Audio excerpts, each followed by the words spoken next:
Hello, everyone. Welcome to our first episode of Brunch Talk by the DATEABLE podcast, where we're going to dig into some of the questions that you all have been sending in. And we finally have the time and space to answer those questions. So let's start with our first one. You ready for this, Julie? Oh, yeah. This is a meaty brunch topic if you've had one. Yeah, get those mimosas ready, guys. I've been at so many brunches where this pops up. What do I do when they don't text back and I freak out? To give a little bit of background, when they don't get text back within 3 to 4 hours of me texting them, I tend to freak out and make up stories in my head. How do I stop doing that? Oh my God. How many times have you shared that text thread at the brunch table asking what's going on? 30 million times. I mean, this was my biggest source of anxiety when I was dating, hands down. And I think there's a couple ways you can approach this. And a lot of it's going to have to be like what works for you. And one thing that you can do is say, fuck it, like to these gendered roles, or even like they texted me last, or whatever the dynamic in your head is saying that they should be the next person to text. Pending like there's not like a ton of open texts that are out. So that's one thing that like you could just take control at that point. I personally would like to be put out of my misery. So I'm like, I'm just going to text them, and I would rather find out if they just aren't interested, or if they aren't, then I can move on, and hopefully they still are, and it's just a story I've been making up in my mind. So that's like one approach, is just the direct approach. I think this could even work. I remember actually like talking to a therapist about this, is even if they send, like let's say you sent a text with a question and 2 days have gone by and you've not gotten a response, I feel like you could throw one more out. I think there's like that one grace period. I don't think I would recommend like bombarding them if they're just not responding after that. But sometimes people do miss text messages.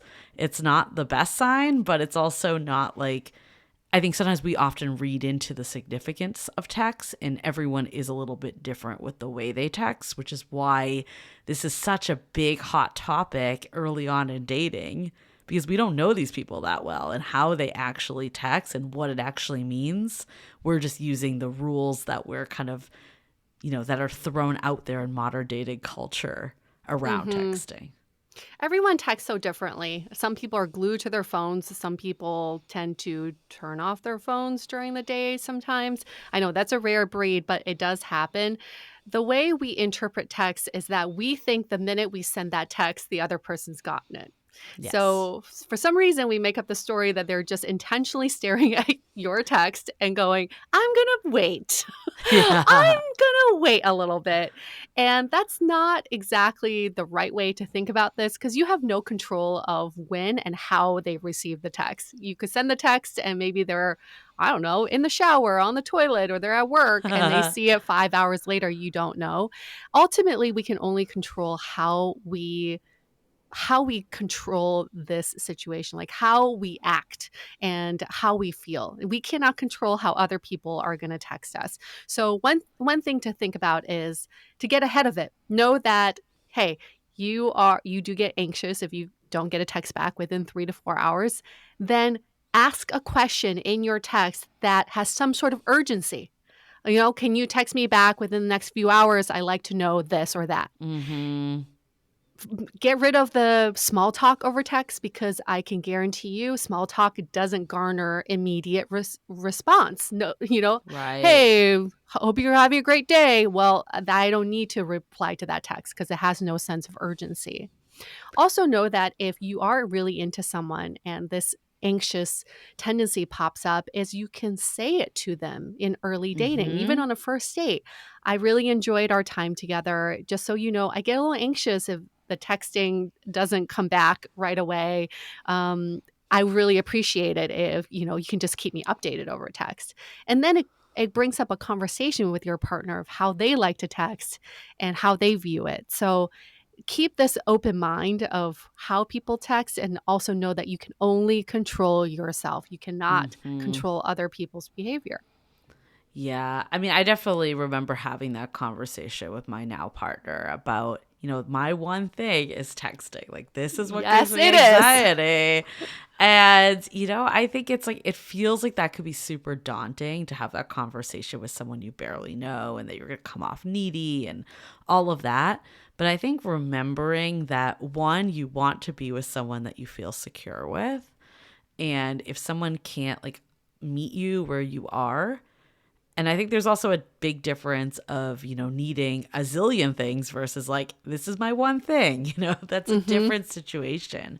And it can open up for them to share what is it that they need from you that will make them Right. feel secure about this. And I think you can even say like, look, that this is something I've just realized from dating, not like putting Mhm. blame on them. I think that's why it's good to have that convo before it becomes a problem, because it's Right. not Get ahead about of it. something that they've done wrong.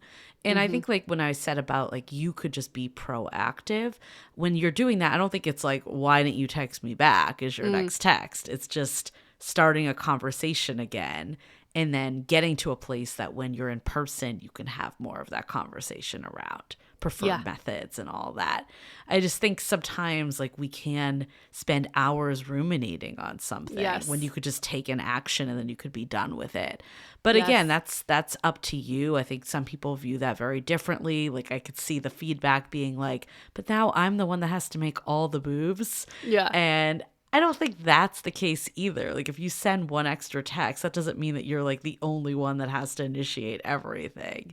It's Right. more just getting out of your own way to do it. But the other option is, if you don't want to do that, take a walk around the block. Like get away from your phone. I swear sitting watching that phone is the death of anyone. Like just Oh, waiting for that bubble to pop up. oh I've my been there. I'm gosh. saying it as someone that has been staring at their phone before. I bought an adult coloring book purely for this reason. I had to control my anxiety. So in between texts, I would be coloring in this coloring book. Just Oh my having the time goodness. pass. That is just really sad, but that was just my way of managing it. I think something that is so important to bring up is what you want to avoid is uh to be like an us versus them mentality where if Yeah. they don't text you back in 4 hours, then you wait 4 hours to text them back. Then in that scenario, you end up sending one text a day because you're just waiting 8 hours in Right. between texts. This is what, we've coined this relationship chicken. If you are looking for a relationship, stop doing the things that are getting you out of being in a relationship and lean into that relationship. So don't try to do like the whole defensive thing of, oh no, I'm gonna wait a few hours before texting them back. That's playing games and that never gets you anywhere. It's so fascinating because I'm just speaking as a hetero woman because that's what UA and I are. We've dealt with this, but I think so many times we're like waiting for, you want to feel pursued. You want to feel Yeah. like someone's making all the moves. And I think this can actually go for non-hetero women too, is like you always want to feel like the person's into it, or Yeah. what's the point in actually pursuing this. But actually many, especially in modern times, the desire is to have more of an equal relationship once you're actually in the relationship. So it's such a paradox that you're expecting this person to like stop the world and pursue you, but when you actually are in a relationship, it almost doesn't matter who's doing what. Mhm. So I wish that, like, I almost feel like shifting to that mentality at the beginning is actually going to set you up for the relationship you want. So it's less about thinking like, oh, I'm doing something wrong, I'm not playing by the rules and all the stuff that we've been told for years that you're supposed to do to like get someone to be interested in you. Again, for me personally, the second I just became more authentic with people and dating is when like I actually had meaningful relationships. When I was playing all these like, oh, I can't text them first rules, nothing went anywhere. And it was what you were just saying, Yue. It's like nothing got off the ground because both parties are like sitting in this like game mentality. Mhm. Yeah, it's stalemate. And then who's going to move the chess piece forward? Nobody, because all you're trying to do is move back, hoping the other person steps forward and chases you. If you don't if you don't make an effort, how is someone else going to chase you back? It doesn't really make much sense. And so many times To me, so this is like an example that I always think about is I was dating this guy for a little bit and I was really into him and I sent him a text asking him what he was doing on Saturday. He never texted me back and I played the cool girl of like, I don't need to hear from him. It's fine. It's over. I run into him at a bar a week later and I confront him. I was like, "Hey, how come you didn't text me back?" And he was like, "I lost my phone. I'm so sorry. I didn't text you back. I didn't never got the text message." In my head, that was like Yeah. such a movie moment of like, oh my gosh, we're going to be together because it was just a missing phone and now we're okay. Turns out in a relationship, that guy lost his phone all the fucking time because he was not a responsible man. He did not have his life together. And I was like, wait, hold on a minute. This is not the romantic story I was looking for because it is indicative of the behavior in a relationship, right? So in the beginning of a relationship, stop trying to think about ways to make it more romantic or make it like that cute meet cute story. It doesn't happen like that. Everything should be indicative of what it will be like in a relationship. So keep asking yourself, would I be okay with this in a relationship? Would I be doing this in a relationship? Most of the time, you probably wouldn't be. That's so fascinating. That made me think of something too. It's like, okay, so this is maybe the exception, but it's happened to me on multiple times, primarily with WhatsApp, is that I don't actually get the message that Oh, someone sent me, or they sent me a message, or I sent them a message and they never received it. So it could happen. Again, it's not like, I don't want people to hang on like that's the reason they're not messaging me back. But it could happen. mm-hmm, I think for like I got to a point that I'm like I'd rather just know than have these what if moments. mm-hmm. Like this like you for yours for instance, you would not have ever known this if you hadn't have run into Yeah, him, which yeah, doesn't always happen. So for me it was always like, well, I'd rather just send them another message at that point mm-hmm, and then either be pleasantly surprised that there was like a mishap that happened, or just learn that they're not that into me and I can move on. Like I mm-hmm. think we're so scared to like get that news, but like is that news really better? Is that news really worse? I think getting out of your own misery is the best thing that can happen, so you can then focus on someone that will text you back right away, or that there was just a misunderstanding and they fully intend on seeing you. How many of you have done this? You match with someone on a dating app, you start texting, and then you don't hear from them, and then you check their profile on the dating app to see where they are geographically, right? How many miles are away from you? And then you start making up these stories. They must be on a date. They must be out having a fun or drinking. That is what Julie was saying. It's like creating that misery in your head, making up these stories that may or may not be true. It doesn't really matter because you are not witnessing it. You're just making it up in your head. The better the faster you can address the story in your head and just truncate that story versus Mhm. like letting it play out forever and ever, because then you start seeing their miles get closer to you. You're like, wait, now they're 2 miles away from me. They must be at that bar down the street, right? You don't want that. You're gonna drive yourself nuts. You gotta nip that story in the bud and be like, stop with the imaginary stories. Oh my god, that totally made me think of that time. You know the time I'm referencing. Oh, yes. I will always remember the Some of you time. might have heard this story before, but I'm going to share it again for Such a good all the story. newbies or for anyone that forgot it.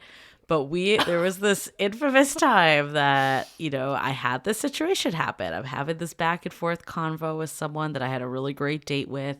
We had the next date lined up.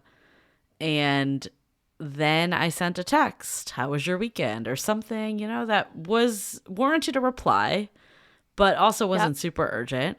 Never got anything back. So then, I don't know, maybe 2 days later, I threw another text because we did have like a day set up for plans. So I was just kind of Mhm. like, oh, like, what are you thinking about for Thursday? Nothing again. So then Mhm. UA went into full investigative mode, created a fake profile. I'll let you take it from here because you love this part of the story. I'm just so proud of myself.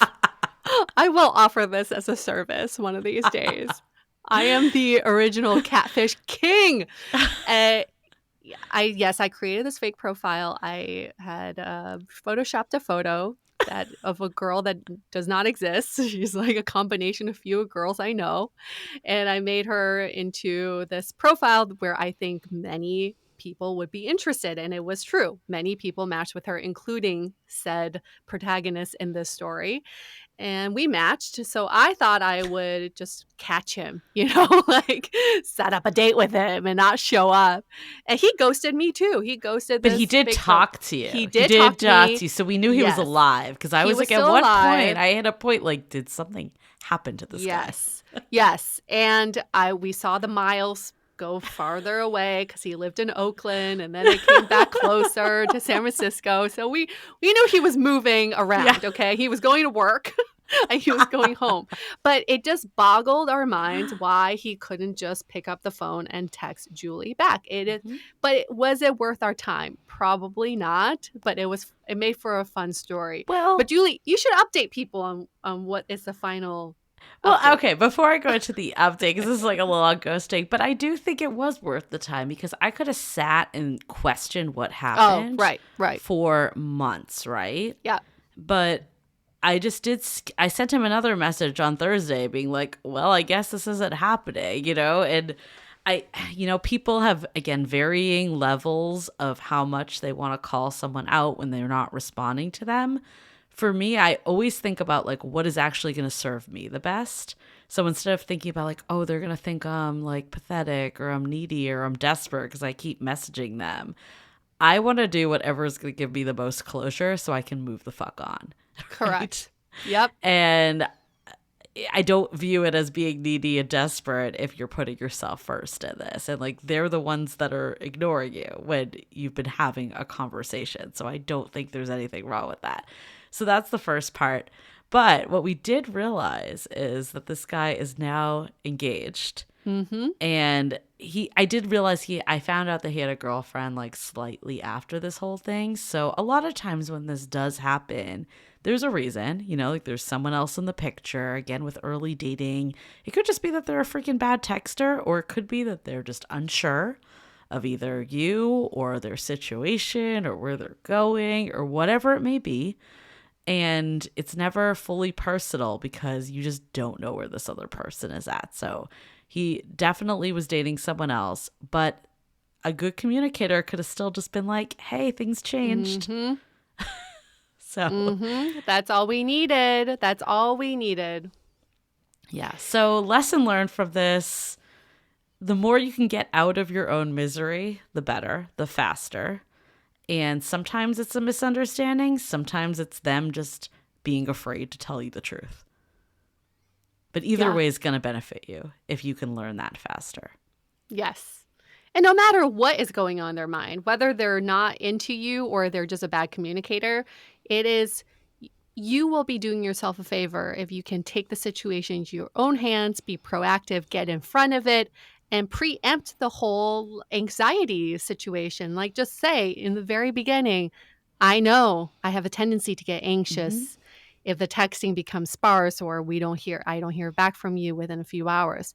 Just so you know, okay? I'd rather you just let me know. Keep me updated. So when you set someone up for success, and if they still fail, then you have your answer. I feel like the rules in game playing is what fucked us. I think it's just like, how do we just be direct and authentic? And it's all how you say things. Yeah. If you're accusing someone of not texting you back and being an asshole, that's very different than just being like, hey, I thought we had plans. Just tell, let me know either way. Yeah. Yeah. I know. Why is that so hard? It's not. Or I've been really enjoying hanging out with you and, just wanted to see if you're still up to do this on X day or whatever. Yeah. You're not desperate. You're not needy.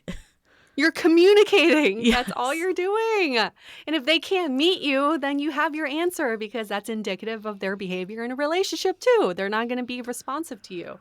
So you just dodged your own bullet. There you go. I definitely moved to a different mindset of like, do I want to just be able to text my partner whenever the fuck I want to? Exactly. And the answer is yes. So yes. Why would I? It's a great filtering mechanism, especially again with hetero women. We've been told not to lean back and not text first. if the guy is going to be turned off that I texted them, then I don't want to be with that person Yeah, because they should be freaking ecstatic that you texted them. exactly. So get the fuck out. Anyways, hope you all are having fun at your own brunches, dissecting the texts. Hopefully, you could share this before you head out to brunch if you haven't yet. Share it with your friends. That's always the best way to get the gospel out that there are no freaking rules anymore. And just Oh, yes. take control of your love life. That's all. That's the Yes. best way. Don't share the text, share this episode instead. That's a much better share. All right. We'll see you all back next Sunday for another episode of Brunch Talk.